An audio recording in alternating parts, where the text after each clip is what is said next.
பாதுகாப்பதற்காக ஒவ்வொரு மாநிலங்களிலும் ஒரு வக்ஃப் போர்டுன்னு சொல்லிட்டு ஒரு போர்டு ஒன்று இருக்கு.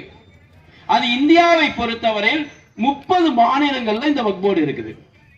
இந்த 30 மாவட்டத்தில் உள்ள வக்ஃப் போர்டை கண்காணிப்பதற்கு ஒரு சென்ட்ரல் கவுன்சில், அதாவது ஒன்றிய கவுன்சில் என்கின்ற ஒரு கவுன்சில் இருக்கு.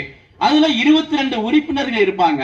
இந்த 22 உறுப்பினர்கள் தான் இந்த 30 மாநிலத்தில் இருக்கக்கூடிய வக்ஃப் போர்டை வந்து கவனிக்கிறாங்க. இப்படிதான் இந்த வக்ஃப் சொத்துக்கள் இந்தியாவில் பராமரிக்கப்படுகிறது. இப்போ இந்த வக்ஃப் சொத்து என்ன அப்படின்னு கேட்கும்போது, கிட்டத்தட்ட இந்த வக்ஃப் சொத்துக்கள்ல வந்து பாதி சொத்துக்களுக்கு வந்து எந்தவித பட்டாவும் கிடையாது, எந்தவித டாக்குமெண்ட்ஸும் கிடையாது. ஏன்னு கேட்டீங்கன்னா, ஒரு 150 வருஷத்துக்கு முன்னாடி இந்த மாதிரி ஒரு ரிஜிஸ்டர்லாம் கிடையாது. அப்ப வாய் அளவுல நிறைய பேர் கொடுத்திருக்காங்க. சில பேர் வந்து என்னன்னு கேட்டீங்கன்னா அப்ப எழுதி கொடுத்திருக்காங்க. இதெல்லாம் ரிஜிஸ்டர் ஆகாம பாதி வக்ஃபுடைய சொத்துக்கள் இன்றைய அளவுக்கு என்னன்னு கேட்டீங்கன்னா அதுக்கு பட்டாவே கிடையாது. அது இருந்தாலும் இந்த வக்ஃப் போர்டு என்ன செய்யணும்னா நிர்வகித்துட்டு வருகிறார்கள்.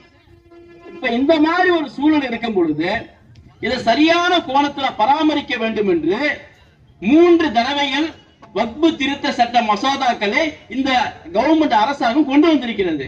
அது எப்பெல்லாம் கேட்டீங்கன்னா 1954 ஒரு தடவை, 1995 ஒரு தடவை, 2013 ஒரு தடவை. இந்த வக்ஃப் வாரிய சட்ட திருத்த மசோதாக்களை இந்த 3 தடவை கொண்டு வந்து இறுதிப்படுத்தினார்கள்.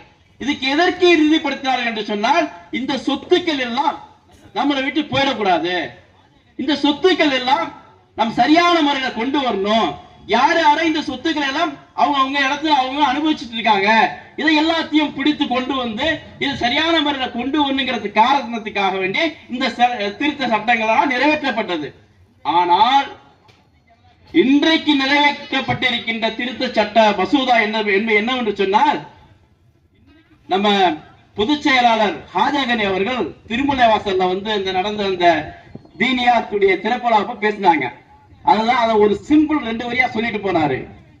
அதாவது பாபரி மஸ்ஜித் என்ற பள்ளிவாசலை சட்டவிரோதமாக இந்த ஒன்றிய அரசு பாரதிய ஜனதா கட்சி RSS கும்பல் இடித்தது சட்டவிரோதமாக. ஆனால் இன்னைக்கு கொண்டு வர இருக்கின்ற இந்த மசோதா வக்ஃப் திருத்த சட்ட மசோதா சட்டப்பூர்வமாக முஸ்லிம்களுடைய மஸ்ஜிதுகளை இடிக்க வேண்டும், அபகரிக்க வேண்டும் என்பதற்காக 2 வரியில் அழகா சொல்லிட்டு போனார்.